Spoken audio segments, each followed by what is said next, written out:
Start off here in Paris, the traffic restrictions today because of the pollution, it's not going to go on for the rest of the week now. News confirmation of that. That's right. So as you were covering in the bulletin earlier, Claire, only odd numbered licence plates were allowed to drive in Paris today. So half the cars were off the road. So a lot of news coverage about that, and in particular the fact that it did lead not just to a drop in pollution, but unsurprisingly a drop in traffic jams. The black line there being the roads, the level of clogged up roads today, and yellow is usually the situation in Paris. So you can see that it was lower than usual, which led actually quite a few editorial writers and politicians to say, hey, maybe this is a good idea generally. And this is Le Lab d'Europe 1, which is a politics website linked to Europe 1 Radio. And they're saying, look, it forced people to do carpooling, or covoiturage as they call it in France, fewer traffic jams and less pollution. So maybe this is a model to work with, generally speaking. One Socialist Party senator thought that it might even be a good idea, Claire, to get rid of cars altogether in the French capital. I'm sure that's a pretty unpopular decision with anybody who actually has a car in Paris. I'm sure people would prefer if they left the free transport in place. This is it, exactly, because of course over the weekend no one was paying for the metro. But in any case, that was his point, Gilbert Roger, saying, look, Paris has got very, very good public transport.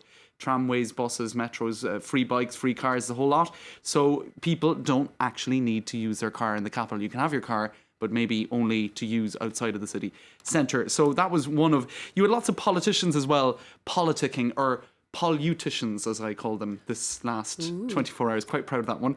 And you had the Prime Minister tweeting an image of his car, or at least his people were, showing that he was within the traffic restrictions, i.e.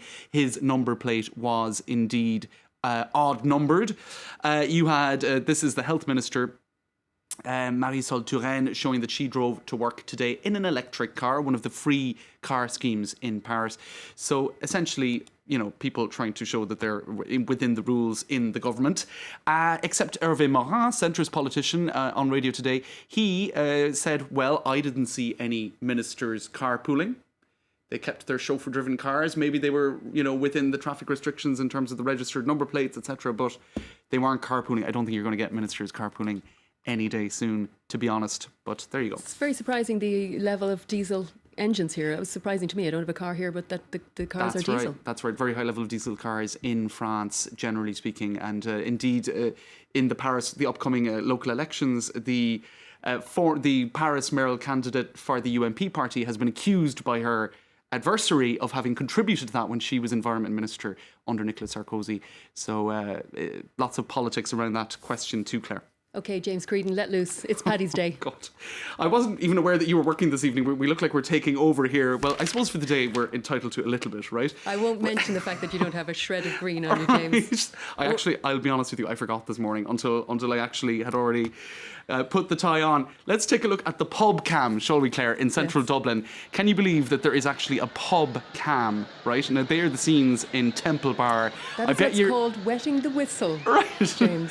Now, more leprechaun hats per cubic metre than there is pollution. Well, they'd all the paraphernalia from the weekend, from the rugby win. And indeed, I'll just quickly show you this. Where is it again? There was a website that showed the progression of those revellers throughout the day.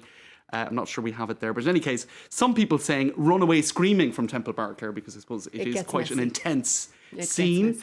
Others saying, a senior police officer or guard on his radio in Temple Bar, I think we can upgrade the security status to mental, and that is apparently something that was overheard in the Irish capital. Well, it is a serious issue. Obviously, the abuse of alcohol is always a part and parcel of St. Patrick's Day around Ireland, and it has to be highlighted as an issue as well. Absolutely, and indeed, that webcam, there were various websites logging in and doing screen grabs of that webcam in Temple Bar throughout the day today and yesterday evening, and you could see that by 2 or 3 in the afternoon, the streets were already full.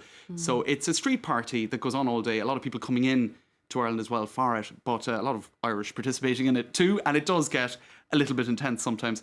Well, let's move things back to Paris for the moment. I thought this was quite amusing, Claire. This is the Moulin Rouge, which became, for the day, the Moulin Vert, right? I think that was the first year that they've lit that green. That's right. So various monuments around the world often are lit green, and you had can dancers being joined by river dancers for the occasion. So all sorts of I suppose you could call that paddy whackery, couldn't you? Which is very popular in France. The Celtic music, the Absolutely, Celtic dancing. it's had a big, it's certainly got its following for sure. So there you go. That's some of the elements online. Clean. That was fairly tame, James. I could have gone worse, but I said I Sanitized restrict version myself. of Paddy's Day. Exactly. Thank you very much, James Creedon, for that Thanks, Claire. roundup of the media. Quick break next, but stay with us. In a few minutes, we'll be looking forward to Vladimir Putin's address to the Russian Parliament tomorrow. What will it hold? Stay with us.